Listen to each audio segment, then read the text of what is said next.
Purna paripurna ning negara Nastina bawah durang ana alas uwang awung tanpa diambah manusa banjur ing kene Canaka kepingin jembarake sanak kadang sedulur kanggo panggonan kepit tau glugu ananging ora dadi apa yen aku wis ginarise urip aku bakal ketulungan ananging nek ginarise wis pati wis aku tak pasrah ananging upama ana jalma menungso ing tengah alas iki bisa tetulung aku yen lanang tak aku sedulur Sinarawati nek wedok tak aku jodohku ananging mbok ditulunga awakku iki to.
kuning tengah sawang awung kok banjur aku ketok weruh lipat-lipat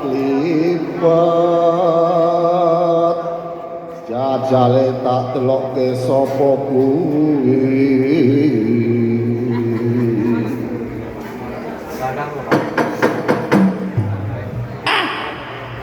kok awakku iki ya wasi wong wedok wong aku ya perlu golek kayu kanggone masak anane kok ning tengah alas iki kok ketok enek jalma menungso kecepet glubu iki kek sapa aku iki mau wis krungu sambate nek iki mau ana wong lanang nulungi aku tak aku gadu krama anane nek wedok nek gelem ya tak pek lah iki apa ya tenan tejo sulaksana tejane wong anyar katon wingking kok aku krungu swara wong wedok ning mburiku iki kek sapa lah iki ora sapa-sapa ya iki sing jenenge Sri Kandi arepe tetulung apa ya iki mau tenan-tenan iki mau kecepit ning alas nek aku ndeloke bokong iki kok mburi ketok kok kaya wek Thailand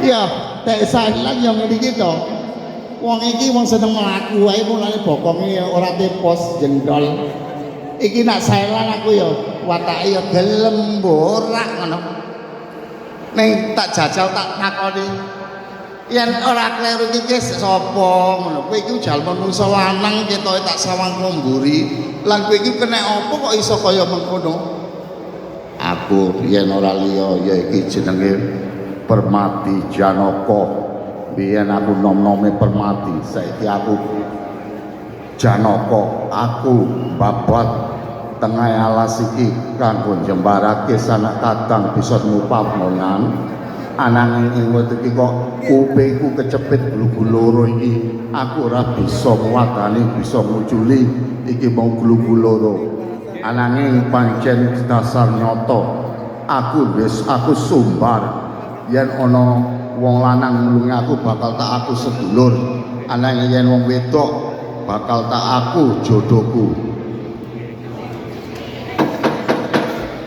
lah apa ya kira-kira iki mau ya kowe iku ya ganteng apa kepiye mengko kadung tak tulung irunge dawa engko nek ora tak tulung kadung-kadung ganteng aku tak kepiye ya enake tak tulung apa ora ya 1001 tadi siji 1000 tadi siji aku mbok ya ditulungi apa kowe ora ndek welas asih karo aku senajan aku menawa ora ganteng irungku dawa kaya Petruk ananging nek kowe gelem ditulung aku lak kowe ngerti ganteng kaya apa alah ya menungso iki ya ngono kuwi nek nyanu kecepit ya ditulung ku kadung wis ditulung wis gariye mentung oke sing kaya ngono ta pasti aku wong wedok kaya ngene wae aku tak muni golek jodoh Thailand aku ya Thailand iku gelem wae apa meneh nek aku kok toko terus mulai tak tukoke Shopee aduh mongko lak sing ngomong karo aku mami happy november aku ngerti kotak-kotakane nek aku beli tak kayak duda besar aduh aku iso nang Indonesia nang kutha gede kono aduh kepenak lho wasi kono sembuh panas kaya Suriname nang jero kamar mesti air koedian ya anyes lu ora apa-apa lah saiki kaya mengkene ya wis tak pasrahke timbang aku awak urip ijen golek sandang pangan abot senajan mengko kowe tak tulungi terus ora gelem ya ora apa-apa nek gelem ora apa-apa nek gelem ya wis menawa iso ketulung aku ora liwat kowe bakal tak tulungi glugu loro iki bakal tak gowak supaya aku ben weruh kaya apa sayamu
Aduh biyung, pancen dasar nyoto sing nulungi aku.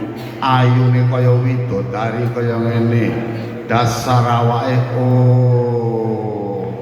ya pancen adep pengadep wong wedok kaya ngene sing tak enteni gek ben. Lah saiki kok aku malah kebetulan ning tengah alas wong-wong kene. Sapa to kang dadi aramu? Ora liya ya iki sing diarani Sri Ganti. Alah, durung-durung kok suarane dituke, dungake supaya men aku seneng lan tresno to. Ora yer, aku nang delok kowe ya irunge ya semut dawa titik ning ora dadi apa to yer. Iku persandha nek wong lanang irunge dawa mestine kunuke ya dawa to yer. Durung mesti nek irunge dawa ngono dawa. Apa sing ngono dawa? Ya mesti ya sikile to yer. Mergane ukuran iki aku wis ngerti duk nalika aku kerja nang Abatuar karo Saelang to. Aku iki melok nyewangi Saelang beli sapi lanang nek kunuke dawa ya dawa. Apa duneke dawa ya wis apik kaya ngono. Ning kepiye meneh to ya? Aku iki urung takon karo kowe nek aku tresno kowe ning wis tak bloko wae timbang kesuwen-suwen banget iki jame lekas ngurut. Aku tresno kowe apa ya tresno aku to nggih. Ora liwat yen kowe wis duwe ucapan kanggo kowe tresno karo aku, ayo kowe tak gawa mulih bakal tak tempuke bapakku Pandu supaya goleke dina kapan leng kowe karo aku bakal arepe iki mau nikah. Anjene kok kaya ngono wae. Ning ora dadi apa ya nggih. Ayo aku digongone wong tuamu ngono. Nanging kanggo goleke dina lho nggih. Oh, nek golek dina iku perlu ora kang angger wong ngerti. Kowe perlu ning dubes. Nek dubes golek dina muni Senin malam Rebo yaiku tengahe Selasa iku jodone. Enek meneh paing iku nak pitungan pasaran nak 5 to, bar paing terus pon to. Iki iso dilumpati. Ku bar paing terus legi. Lah legine nek kowe wis gandengan tangan karo aku to, Nger. Oh iya ya. Ayo Nger, enggal budal.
gandeng anake Pandu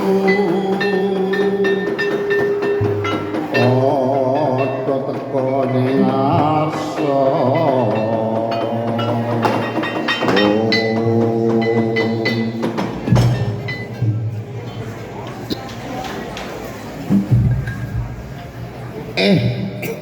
adikku nang kula Sadewa lan Werkudara aku Bunga Sewu matur kesuwun iki mung karo adik-adikku bisa menekani ning kraton kene ananging walanan kula lha kok rupamu iso juwil iki gek kepiye lengmu arepe ngomong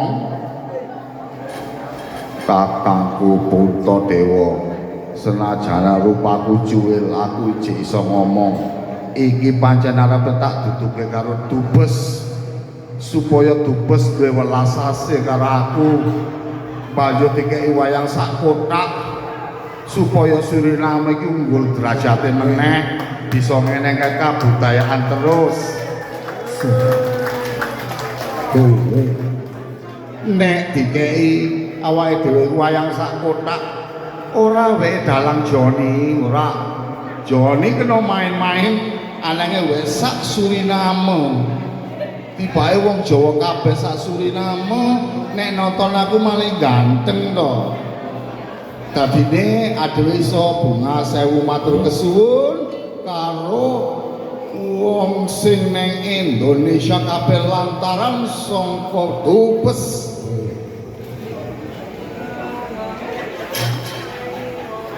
adikku Sadewa kowe tekan kene aku Bunga mergane aku arepe di ular-ular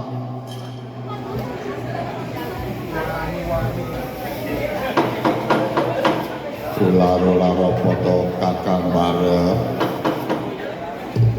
ular-ular ora liya amarga atiku saiki jerone mana sungsang banget amarga aku eling iki mau Pandhawa 5 cacahe 5 temekan kene kok siji ora tekan kene kena apa aku arepe di pedalasan karo Werkudara oh kakang barep ana apa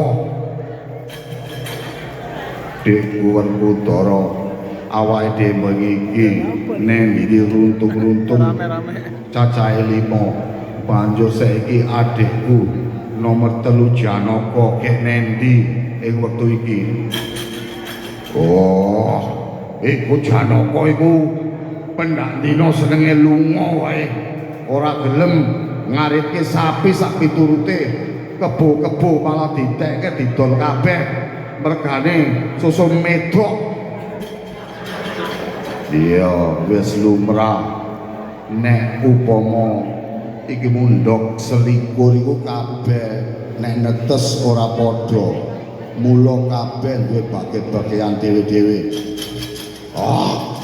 bagian apa bojo siji wae ora tau entek kok isih golak-golek wae Werkudara wis saiki kaya mengkene ditimbang aku mengko nyelot kuru ora mangan ora ngombe kelingan adikku iki ayo saiki rancaman nendi papan panggonane lan perlu digoleki kakangku barep ora liwat ayo kabeh tancut tali mondo goleki ning kiblat sekawan nendi lungane iki mau adikku Janaka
wedok tengah-tengah wengi kok seneng liburan main. Orang ngerti nek nang omahe repote mak kepiye wae dasar bengi-bengi dolan-dolan dapat nggawa PH wong ketok mencucu iku ge apa dan aku nggawa nganu tembok orang ngerti kok mencucu kaya ngono iku karep ge kepiye to ngger anakku. Mak, aku iki wis 17 tahun lho, Mak. Aku iki wis sekolah, wis pinter, sembarang apik, nang omah ya wis mopo-mopo pinter. Anake ngene to, Mak. Kowe ngerti nek sasi selo iku ning Purwodadi kene nyenengake besik desa to, Mak. Iya, aku wis ngerti terus. Ngene to, Mak. Iki seperlune nyenengake suka-suka awake dhewe iki ngurus anak kadang kabeh sing gelem teko kanggo mangan enak ngombe sampurnane ya suka-suka to, Mak. Anane aku tak bengi iki, Mak, aku tak nyuruh sak sedulur-sedulur sapa sing bisa gawe liburatiku, Mak, karo tari-tarian apa karo penyanyi-manyian ora dadi apa, Mak, supaya aku suka to, Mak. Iya, ya wis kono kabeh dijaluki sapa sing gelem nyanyi ngono to, Nok. Iki nganu, Mak, tak pancer supaya kaya dene Bapak Saelan iku nyuwuhi sedulur-sedulur sing iso nembang kaya piye. Mak, ngene lho, Mak. Aku bali tuk tamu lho, Mak. Aku pengen swara dalang saka negara Londo sing jenenge Orlando Kromo Pawira to, Mak. Dek teko nang Suryamekar bojone, Mak. Menawa yen karo iki ku to, Mak. Menawa malih seneng karo aku bojone iku ora sempat ditinggal. Menawa ya karo aku ya saiki keparingan sampur Bapak Orlando Kromo Pawira sampun negara Londo. Tane iki mana kok dekset. Allah. Ya, aku kok ora kita sak selera ditembake ngono to. Nggih. Supaya iki ning sasi Selo besok desa nang Purwodadi bisa kanggo ngeling-eling karo Mas Orlando. Duh. Kanggo kagate marang penggaleku. Lah njaluk gending nopo? Aku dhisik njaluk ricik